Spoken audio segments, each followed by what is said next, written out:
fine.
Kisah diawali dengan memperlihatkan seorang pengendali tanah yang sedang dikejar oleh prajurit negara api setelah berhasil mencuri sebuah gulungan yang berisi tentang rencana penyerangan negara api, di mana kemudian dia mengorbankan dirinya sendiri untuk memberikan gulungan tersebut pada kerajaan bumi.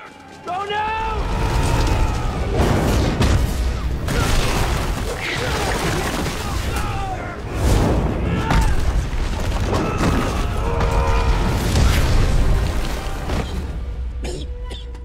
Sialnya, ternyata gulungan tersebut memang sengaja dibocorkan oleh Raja Api Sozan, pemimpin negara api pada masa itu, karena bukan hanya kerajaan bumi, negara api berniat untuk menguasai semua 3 wilayah lain. Our time.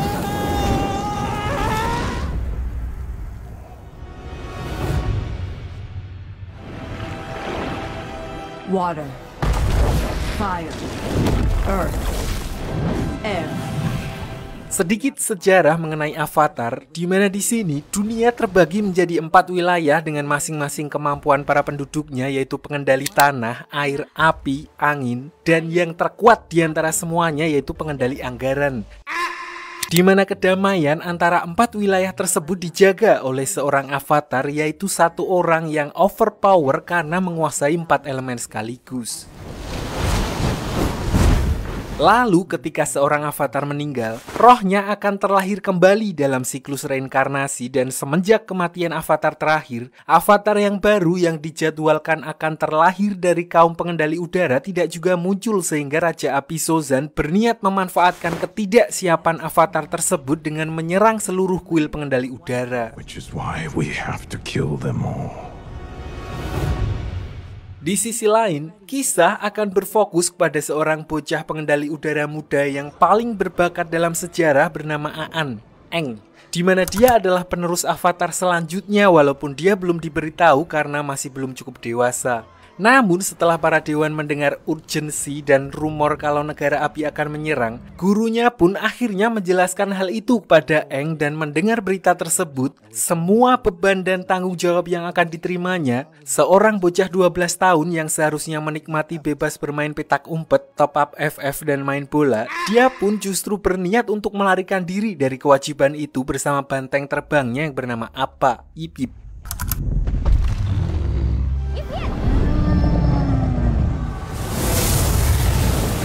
Namun di tengah perjalanannya, dia justru mendapat masalah ketika dia terkena badai ombak, di mana kekuatan avatarnya secara refleks melindunginya dengan membekukan tubuhnya sendiri bersama dengan Appa. Balik ke kuil pengendali udara di malam yang sama, pasukan negara api ternyata telah sampai di sana atas perintah Raja Api Sozin yang awalnya kekuatan mereka seharusnya setara, memanfaatkan apa yang di sini disebut malam festival komet, di mana kemampuan negara api akan diperkuat. Mereka langsung meluluh lantahkan tempat tersebut tanpa menyisakan satu orang pun.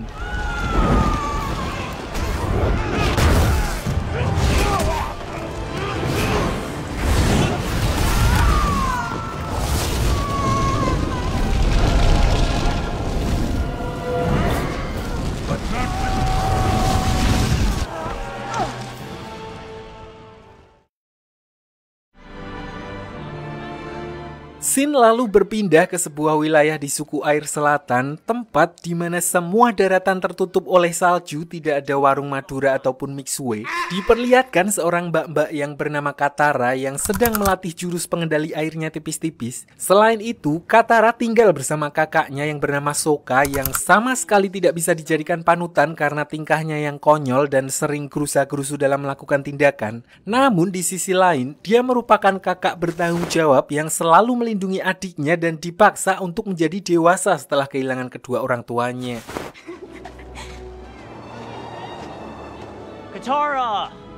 Di sini karena negara api akan menangkap para pengendali air, Katara pun melatih pengendalian airnya secara sembunyi-sembunyi di mana mereka dikejutkan dengan penemuan sebuah bongkahan batu es raksasa yang biasanya tidak berada di situ. Di mana ketika dia menggunakan kemampuan pengendali airnya, bongkahan batu es tersebut hancur dan mengeluarkan gelombang energi yang mana sudah seperti yang bisa ditebak, itu adalah avatar Aang yang membeku bersama dengan banteng terbangnya.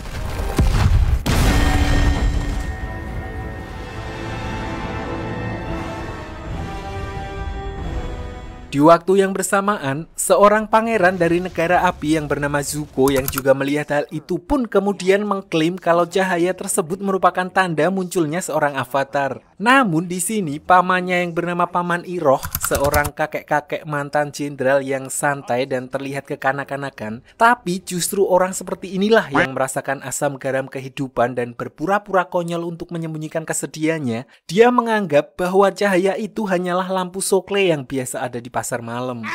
It's hard to see you get your hopes up. Tapi karena Pangeran Zuko telah diasingkan oleh ayahnya dan hanya akan diizinkan kembali sampai dia berhasil menangkap avatar, dia pun tidak memperdulikan perkataan beliau barusan karena hanya dengan cara itulah dia bisa mengembalikan kehormatannya sebagai putra mahkota negara api.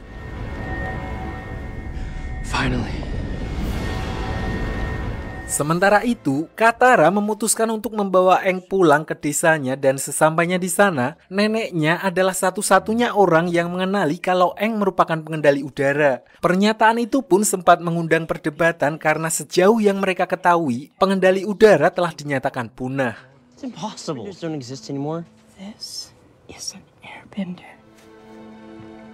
Lalu begitu Aang tersadar dari pingsannya, dia pun bingung dia berada di mana dan setelah menjelaskan kalau dia telah terjatuh ke laut saat terjadi badai ketika malam festival komet besar. Di sini neneknya Katara yang mendengar hal itu lalu memberitahu bahwa malam festival komet besar terakhir kali terjadi 100 tahun yang lalu, di mana dulu negara api menyerang ketiga wilayah lain dan semua pengendali udara telah dihabisi. Is the last airbender.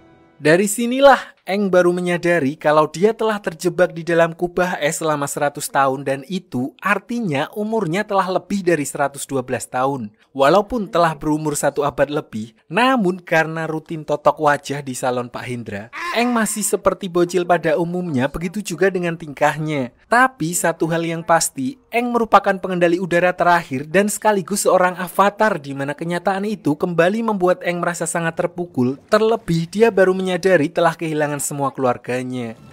Nice. Saat itulah mereka kedatangan tamu yaitu kapal khas negara api yang dipimpin oleh Pangeran Zuko untuk mencari keberadaan avatar yang menghilang, di mana awalnya Sokka berniat untuk menyerahkan Aang demi melindungi desa, tapi karena Katara bersikeras untuk melindunginya sebagai harapan terakhir umat manusia, akhirnya Sokka pun melindunginya.